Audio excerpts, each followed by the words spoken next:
Social media platforms give voices to all kinds of people who otherwise would never be heard. Unfortunately, this includes some whose opinions run against established fact. Take this post, for instance, which says, "Mary, mother of Jesus, was Muslim. There's more written about her in the Quran than in the Bible. She is described as the purest woman in the world." A couple of lines of this tweet might be accurate. It's the first one that we need to talk about. Was Mary a Muslim? Well, there are 3 reasons why that claim is false. First of all, there's no evidence of Islam prior to Muhammad.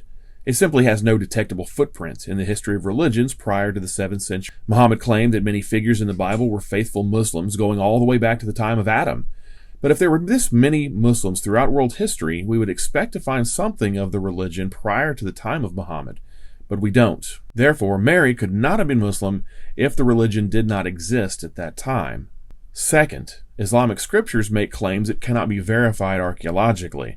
Some claims are actually disproved by archaeology, such as the history of the city of Mecca, the history of the Kaaba, and the establishment of the direction for prayer in the Quran. Muhammad was wrong about all these things, and more. Therefore, many of his religious claims are immediately discredited, which means that the rest of the claims he makes are suspect.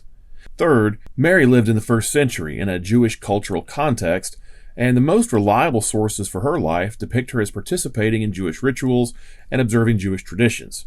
Her religious identity was rooted in Judaism. We know this because Roman writers frequently mention and critique foreign religions, but say absolutely nothing about Islam at the time.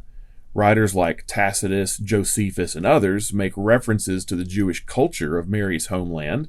Furthermore, legal and administrative texts also helped confirm the Jewishness of religious and civic life in the area, but mention absolutely nothing about Islam. The distinct religious identity and practices of Islam originated with Muhammad.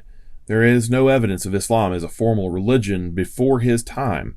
Mary couldn't have been a Muslim, and to label her as such is historically inaccurate.